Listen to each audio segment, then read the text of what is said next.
আলাইকুম রহমতুল্লাহি কথা প্রিয় দর্শক সবাই কেমন আছেন আশা করি ভালোই আছেন। আজকে আমি বাড়িতে লেবুর বরফি, তার জন্য এখানে আমি দেখতেই পাচ্ছেন বড় সাইজের দুটো কমলা লেবু নিয়েছি বন্ধুরা।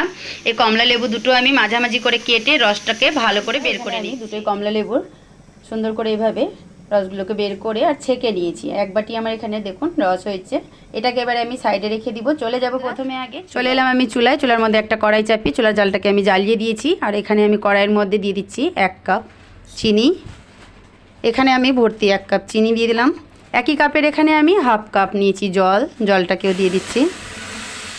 জলটা দিয়ে চিনিটাকে আমি ভালো করে চিনি আর জলটা মিশিয়ে একবারে একটা শিরা করে নিব। আজকের আমার এই অরেঞ্জ বরফির ভিডিওটা ভালো লেগে থাকলে চ্যানেলটাকে সাবস্ক্রাইব করে পাশে থাকা বেল আইকনটা প্রেস করে রাখবেন, বেশি বেশি করে সবাই শেয়ার করবেন। আর দেখুন চিনিটা বেশ অনেকটাই একদম চিনিটা গলে গেছে, একদমই নেই। এখানে আমি দিয়ে দিচ্ছি কয়েক ফোঁটা লেবুর রস। লেবুর রসটা দেওয়ার কারণ হচ্ছে বন্ধুরা চিনিটা জমে যাবে না, তার জন্য লেবুটাকে আমি এখানে দিয়ে দিলাম। এবারে লেবুর রসটা সুন্দর করে চিনির সাথে মেশানো হয়ে গেছে বন্ধুরা। এবারে আমি এই চিনি যে শিরাটা করলাম এটাকে আমি একটা বাটির মধ্যে ঢেলে নিচ্ছি। সেই কড়াইটাই এখানে ধুয়ে এখানে আমি এবারে দিয়ে দিব যে কমলা লেবুর জুসটা বের করে রেখেছি, সেই জুসটা পুরোটাই ঢেলে দিলাম। এখানে 4 চামচের 3 চামচ কর্নফ্লাওয়ার, 2 চামচ দিলাম। এখানে আমি আরও 1 চামচ দিয়ে দিচ্ছি। চুলার জালটাকে আমি জ্বালিয়ে দিয়ে নিই। দিয়ে আমি এই জুসের সাথে ভালো করে কর্নফ্লাওয়ারটা মিশিয়ে নিলাম। এইভাবে মিশাতে হবে বন্ধুরা যাতে কোনো দলা না থাকে। মেশানো হয়ে গেছে। এবারে আমি চুলার জালটাকে জ্বালিয়ে দিয়েছি আর অনবরত এইভাবে আমি নাড়তে থাকবো। আর চুলার জালটা এখন আছে আমার মিডিয়ামে রাখতে হবে বন্ধুরা, নাহলে খুব তাড়াতাড়ি ঘন হয়ে যাবে, এই জিনিসটা রান্না হবে না ভালোভাবে। দেখুন এভাবে আমি অনবরত নাড়তে আছি। এখানে কর্নফ্লাওয়ারের মিশ্রণটা অনেকটা ঘন হয়ে গেছে। এবারে আমি এখানে অল্প অল্প করে চিনির শিরাটা যে করে রেখেছি ওইটা দিব আর মেশাবো। এখানে আমি পুরোটা একবারে দিব না, অল্প দিচ্ছি। দিয়ে আমি আবারও ভালো করে মিশিয়ে নিব। এখানে আমি বাকি যে শিরাটা আছে সেটাও পুরোটা দিয়ে দিচ্ছি। পুরোটাই দিয়ে দিলাম। দেওয়ার পরে আমি আবারও ভালো করে নেড়ে চেড়ে মিশিয়ে দিয়ে দিচ্ছি অরেঞ্জ ফুড কালার। যেহেতু অরেঞ্জ কালারের আনতে হবে বন্ধুরা অরেঞ্জ বরফিটা, তার জন্য আমি এখানে দিলাম। আপনারা চাইলে দিবেন, নাহলে না। দিয়ে আমি আবারও ভালো করে মিশিয়ে দিয়ে দিব 1 চামচ 4 চামচের 1 চামচ দিয়ে দিচ্ছি এখানে ঘি বন্ধুরা। দেখুন ঘিটা দিলে পরে বরফির সেন্টটা খুব ভালো হবে, খেতেও ভালো লাগবে। ঘিটাও দিয়ে সুন্দর করে মিশিয়ে নিচ্ছি। এখানে দেখুন ঘিটা দেওয়ার কারণে কি সুন্দর একটা মিশ্রণটার মধ্যে গ্লেজিভাবে এসছে। এখানে হয়ে গেছে বন্ধুরা রান্না।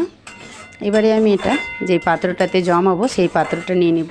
চুলার জালটাকে বন্ধ করে দিয়েছি। এটা খুব তাড়াতাড়ি যে পাত্রটাতে জমাবো বন্ধুরা খুব তাড়াতাড়ি দিতে হবে, নাহলে কড়াইয়ের মধ্যেই সেট হয়ে যাবে।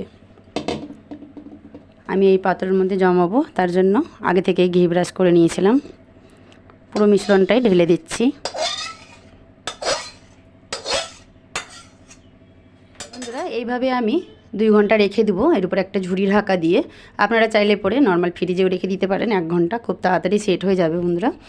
আমি এইভাবে রেখে দিচ্ছি 2 ঘন্টা পরে, তারপরে দেখাচ্ছি যে কতটা জমেছে। 2 ঘন্টা পরে আমি চলে এলাম। আর এই যে প্লেটের মধ্যে যে আমি সেট করতে দিয়েছিলাম অরেঞ্জ বরফির জন্যে, তো ওটা আমি ক্যামেরাটাও অন করতে ভুলে গেছিলাম বন্ধুরা, তার জন্য আমি দেখাতে পারলাম না।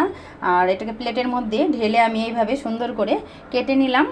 এবারে আমি নিয়ে নিব শুকনো নারকেলের গুঁড়া, ড্রাই কোকোনাট নিয়েছি আমি, ওটাকে আমি একটা প্লেটের মধ্যে নিয়ে নিচ্ছি। নিয়ে আমি এইগুলোকে বরফিগুলোকে যে অরেঞ্জের যে পিস পিস করে যে আমি কেটে রাখলাম সেইগুলোকে গড়িয়ে নেব। তাহলে চলুন একটা প্লেটের মধ্যে আগে আমি শুকনো নারকেলের গুঁড়া এখানে আমি অল্প একটু নিয়ে নিলাম ড্রাই কোকোনাট। নেওয়ার পরে এবারে যে আমি বরফির যে পিসগুলো কেটে রেখেছি এখান থেকে আমি একটা একটা করে পিস তুলে আর এই মধ্যে একটা পিস নিয়ে আমি এইভাবে লাগিয়ে নিলাম। লাগানোর পর আমি আরও একটা প্লেটের মধ্যে তুলে নিব। তাহলে কয়েকটা পিস আছে ভালো আর কয়েকটা ভেঙে গেল। এইভাবে আমি লাগিয়ে সবগুলো পিস রেডি করে তারপরে এইভাবে আমি কয়েকটা পিস দেখুন রেডি করে নিলাম। তাহলে বন্ধুরা আজকের আমার এই অরেঞ্জ বরফি বা জেলির ভিডিওটা ভালো লেগে থাকলে চ্যানেলটাকে সাবস্ক্রাইব করে পাশে থাকা বেল আইকনটা প্রেস করে রাখবেন, বেশি বেশি করে শেয়ার করবেন। আর আমি যেভাবে তৈরি করলাম একবার হলেও আপনারাও বাড়িতে তৈরি করে নেবেন, দেখবেন বাচ্চাটা খুব মজা করে খাবে। যতটা দেখতে সুন্দর হয়েছে বন্ধুরা খেতেও সেরকম সুস্বাদু হয়েছে।